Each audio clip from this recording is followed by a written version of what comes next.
तो आज का टॉपिक है हमारा क्या, यूरोप में राष्ट्रवाद। हम लोग पहले ही बता दिए हैं यूरोप में राष्ट्रवाद। यूरोप क्या है? That is a continent. एक क्या महाद्वीप है? महाद्वीप मतलब कितने महाद्वीप है? सात महाद्वीप है। जो विश्व में 7 महाद्वीप हैं। 7 महाद्वीप में एक कौन सा महाद्वीप है? यूरोप। यूरोप एक महाद्वीप है जहाँ की एक घटना है। कौन सी घटना? यूरोप में राष्ट्रवाद। राष्ट्रवाद का मतलब Europe that is an continent, एक महाद्वीप है। और कह रहा है वहाँ पे राष्ट्रवाद क्या चीज़ है? राष्ट्रवाद क्या चीज़ है? राष्ट्रवाद मतलब जैसे वहाँ के लोगों के द्वारा एक नियम कानून बनाना और वहाँ एक कोई चीज़ एक नियम से काम करना, वहाँ पे राजशाही व्यवस्था को हटाकर प्रजातंत्र की व्यवस्था करना, वहाँ लोगों के द्वारा चुनाव करना, अपने क्या करना, अपने हिसाब किताब से, अपने विचारों से वहाँ की सरकार को बनाना, इसी को राष्ट्रवाद कहा जाता है। राष्ट्रवाद इसी को कहा जाता है। तो आज का टॉपिक है यूरोप में राष्ट्रवाद। यूरोप में राष्ट्रवाद आज का टॉपिक है यूरोप में राष्ट्रवाद। यूरोप में राष्ट्रवाद कह रहा है यूरोप में राष्ट्रवाद कैसे हुआ? कह रहा राष्ट्रवाद एक क्या है? क्या है? एक समझिए आंदोलन है, एक व्यवस्था है, एक व्यवस्था बनाया गया यूरोप में। हाँ, एक व्यवस्था बनाया गया। तो उसमें क्या, एक देश था यूरोप में, एक देश था। कैसा देश? France. That is a country. France एक देश था। क्या था? फ्रांस एक देश था जो क्या था,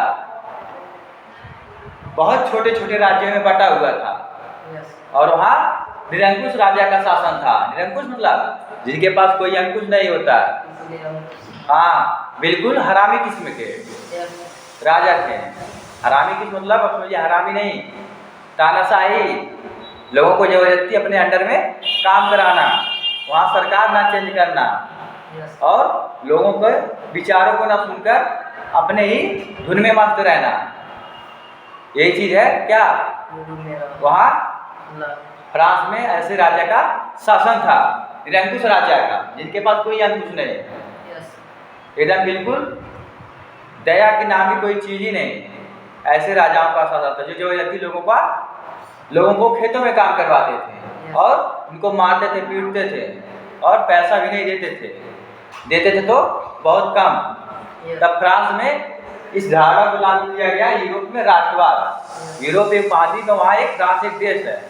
तो कह रहा है कि फ्रांस की एक क्रांति हुई, फ्रांस की एक क्रांति हुई, फ्रांस की एक क्रांति हुई और वहाँ पे राष्ट्र का विचार, वहाँ पे राष्ट्रवाद का उदय होगा। उदय कैसे होगा?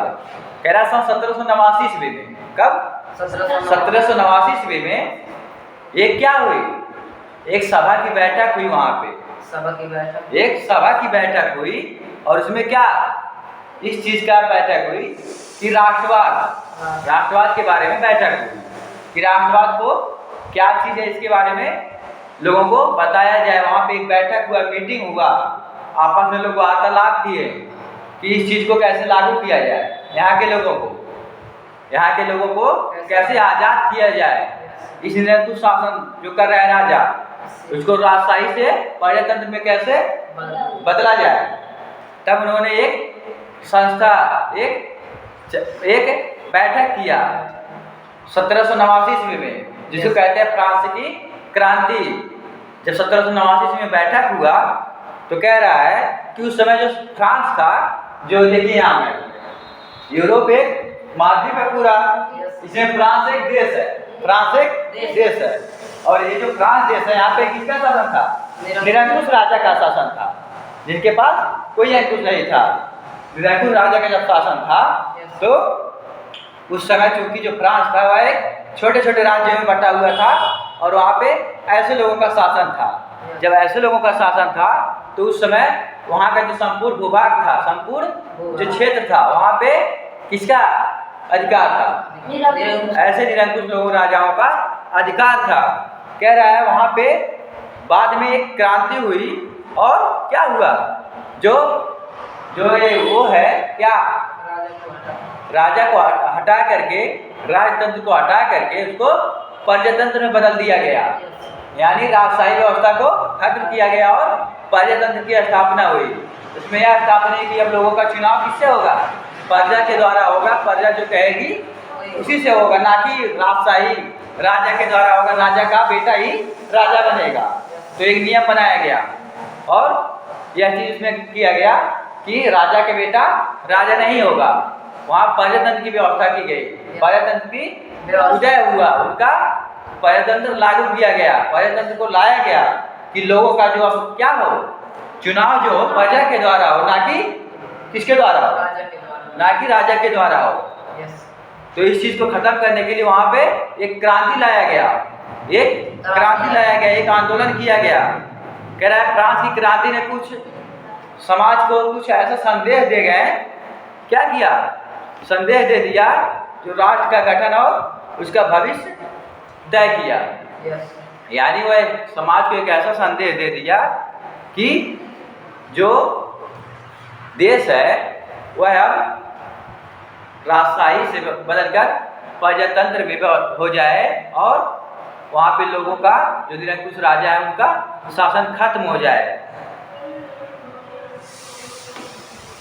उसके बाद से खत्म हो जाए, ये चीज था राष्ट्रवाद का उदय फ्रांस में। इस चीज को जब ये चीज हो गया, लोगों का एक गठन हो गया, तो फिर वो लोग के बीच आया कि सामूहिक पहचान कैसे की जाए, सामूहिक पहचान। कह रहा फ्रांस के क्रांतिकारियों ने बहुत से ऐसे निर्णय लिए। फ्रांस के जो क्रांतिकारी थे, जो योद्धा थे, उन्होंने कई ऐसे निर्णय लिए और जिसमें फ्रांसीसियों ने एक सामूहिक पहचान की भावना पैदा कर ली। यानी इससे फ्रांसीसियों में एक